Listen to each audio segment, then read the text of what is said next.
Hello and welcome to another Trekmate review. This week we are looking at Yesteryear from the animated series. This was the second episode of the series and first aired on the 15th of September 1973. Ooh. So, I'm not going to bury the lead here, dude. After watching this, I'm getting quite hopeful for the animated series.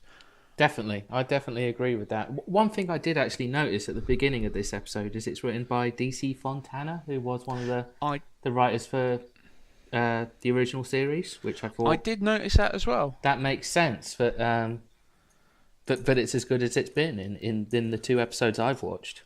Mm-hmm. And No, definitely. I even far preferred Yesteryear to was it Beyond the Furthest Star we did first Yes, episode one. Beyond the Farthest Star, yes. That was good, but this was better, definitely. Yeah, no, definitely, I say so. And to be honest, it's one of them things that I think, um, I don't think I've gave the animated series enough of a fair shot over the years. No, I think I said it in the last one we did. I was thinking it was going to be silly. I thought it was going to be kiddie sort of thing, but I'm really impressed so far. Well, that's the thing. Obviously, the animated style still very much reminds me of Filmation He-Man sort of style of animation. Yeah. But that doesn't bother me at all No. because Well, I that grew up does. on He-Man. I love He-Man. Yeah, exactly. That's exactly why it doesn't bother me because I still love He-Man. So that animation is perfectly welcome.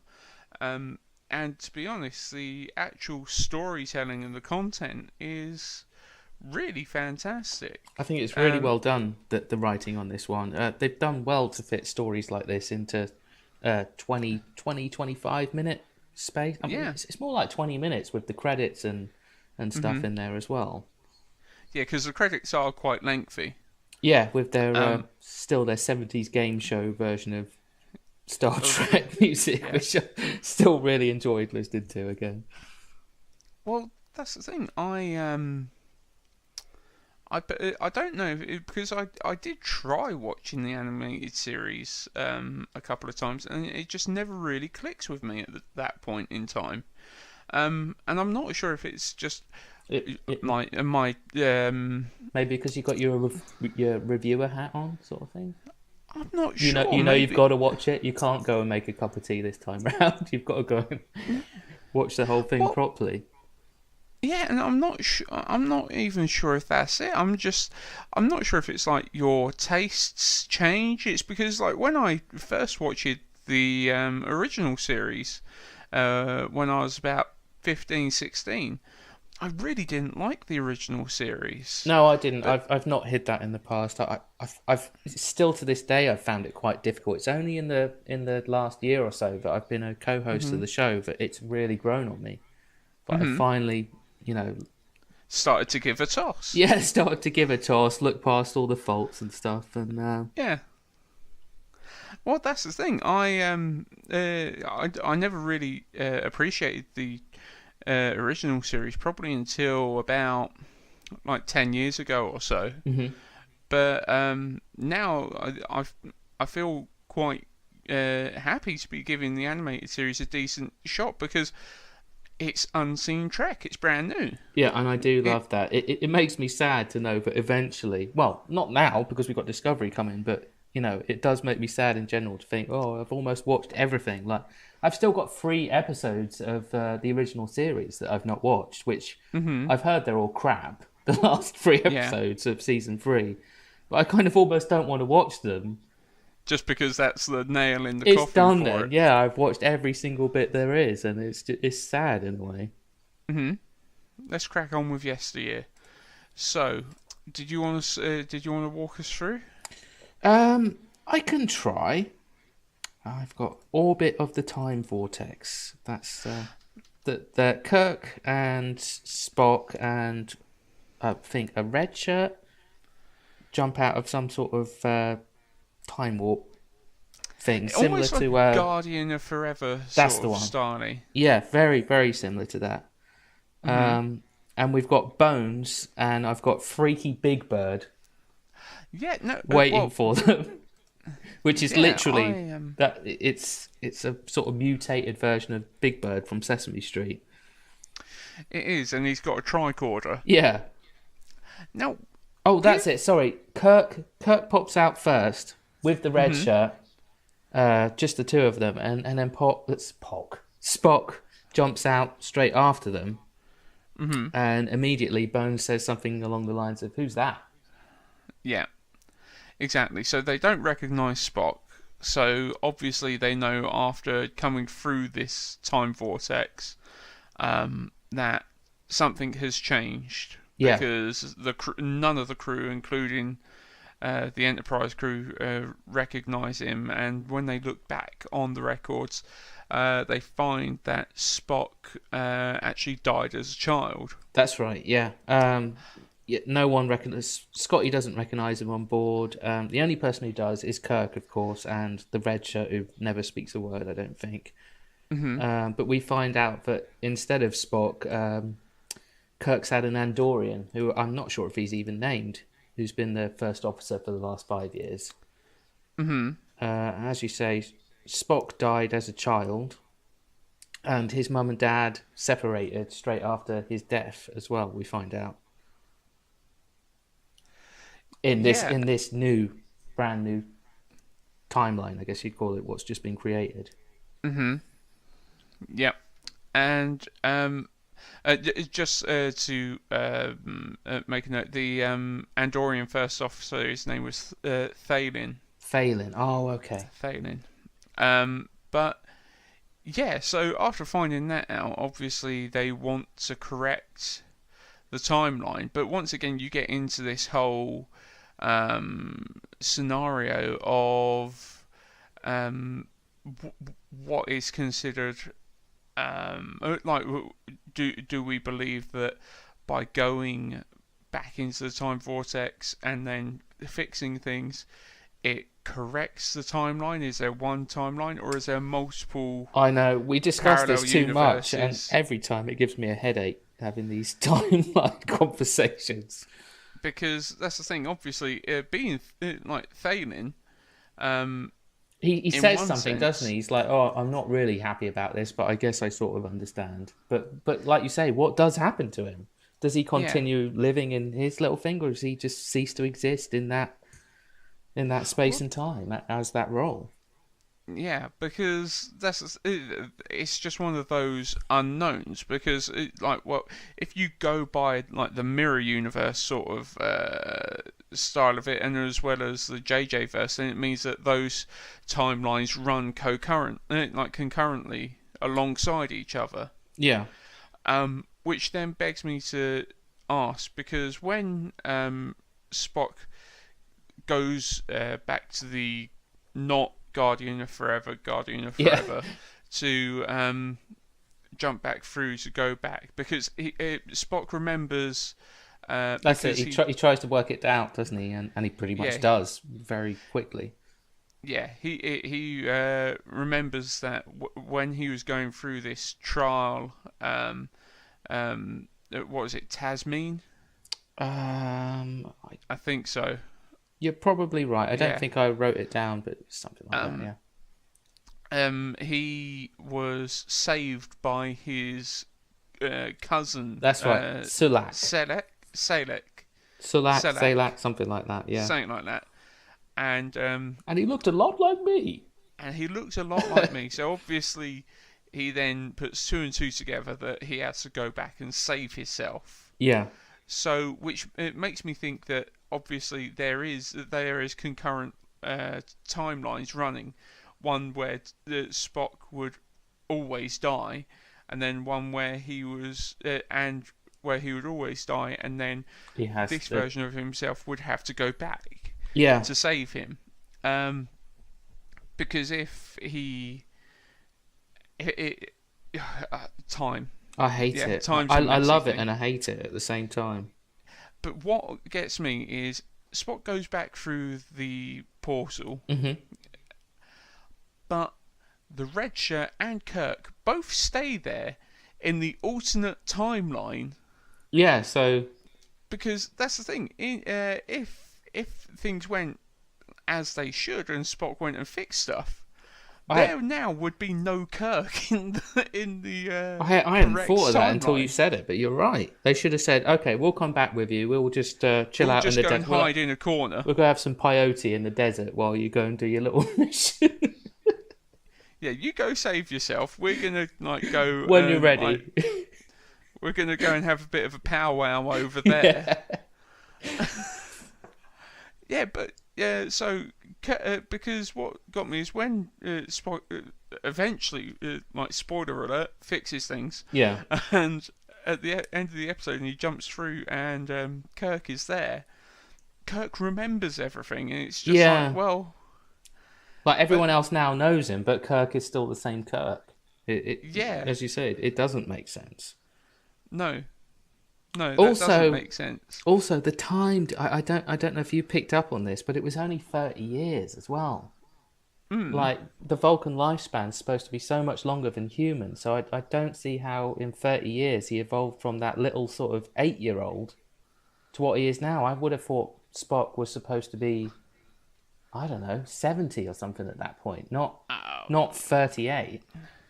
I think he was meant to be older than 38, but obviously at that Maybe they point, hadn't thought about it as much I'm not sure from a if writing in point of view. TOS they would have established that No, yet. I don't remember if they ever said anything like that or not. I know like Vulcans were stronger, they were wiser, but Yeah, yeah, I'm not sure if they did ever say the age thing or not. no, I obviously someone would be able to correct us. They must not have done, because if they had, they wouldn't have bothered to say 30 years. They would have said something more like 50 or 60 or something like that. Yeah, yeah, most definitely because it just. I'm trying to think how old Spock would have been when he. No, because well, saying that When Spock he, dies in the recent movies, he's supposed to be very old. He's like 200 or something, yeah, isn't yeah, but also I'm just trying to think. I think that might just be a slight slip up, or whether they gave them monkeys about including the cage as canon. Because obviously Spock was the first officer when Pike was the first officer. So when Pike Captain, was the yeah. captain, so obviously there's. No, he wasn't the I'm first not sure. officer. No, he wasn't first officer. He was just a science officer. Yeah, Yeah, because number one with obviously really was the bushy first eyebrows officer. and Yeah. a really dodgy smile every time he picks a flower out of the ground. Mm. That'd be a good one to review one of these days. I would like that. Yeah. I would like that. I quite enjoy the cage. Yeah, I do as well. Yeah. So yeah. Um, Okay. One of the We've first got things we see is he goes back and meets his dad, Mhm. and his dad's a bit of an arse, but what's new there? Yeah. And Spock basically very quickly just says like, "I'm your cousin, mate," and he's just like, "Oh, okay, you're my cousin," And he's, and it works somehow. well, he does come up with a thing of, oh yeah, I'm a distant cousin. that Yeah. you might not have met, but I'm this person's son, who's a relation to this person. Yeah, and he's like, "I look a bit like you, don't I?" And he's like, "Yeah, you must be my cousin." Yeah. Something like that. You do look quite familiar, and he's like, it's our ancestral heritage Mhm. sort of thing that makes us look similar. We get a brief glimpse of the thing that they spoke about in TOS. I can't think what it's called, but they refer to it as a teddy bear in TOS. The huge dog. Yeah. And we see Spock and the other Vulcan kids, and I've written down that they all dress like Vulcan versions of He-Man. Mm-hmm.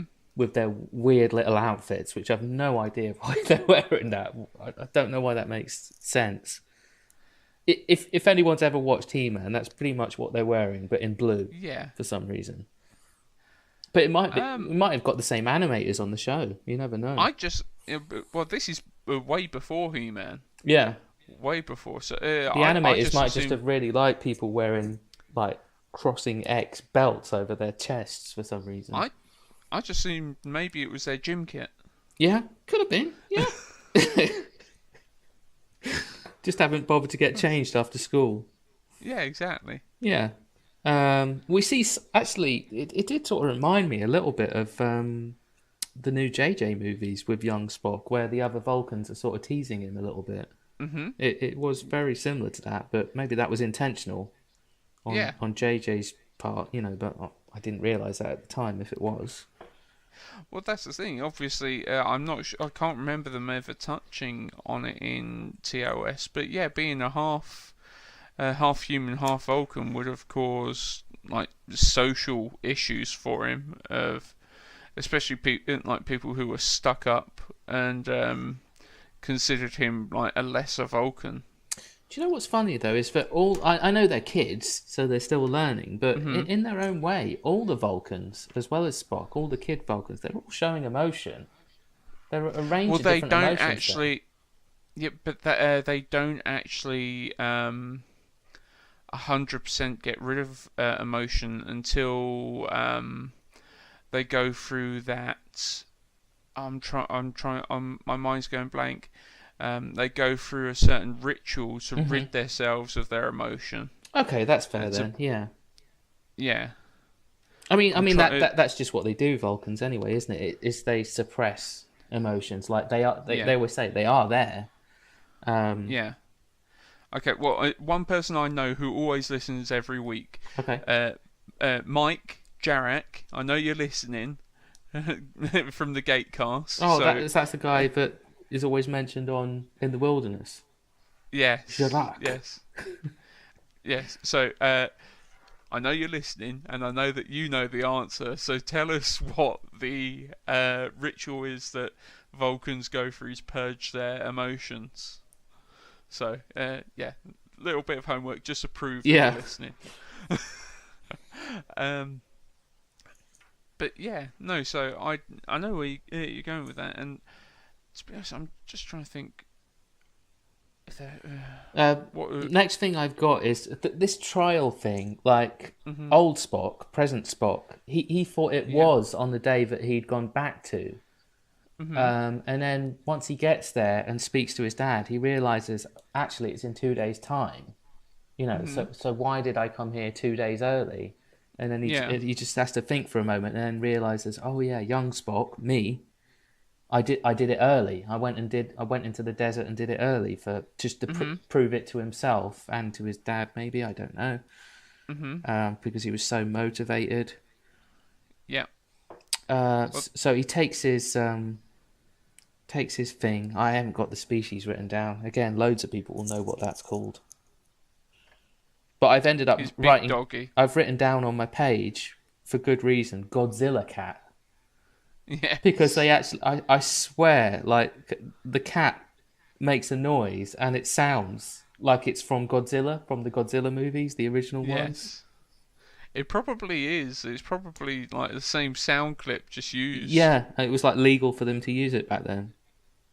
I can't even do an impression of it. No, I wouldn't try. No, I'm not going to. But I'll tell you what, I've not written it down. But did you think, because I know you love He-Man as well, did you think that the cat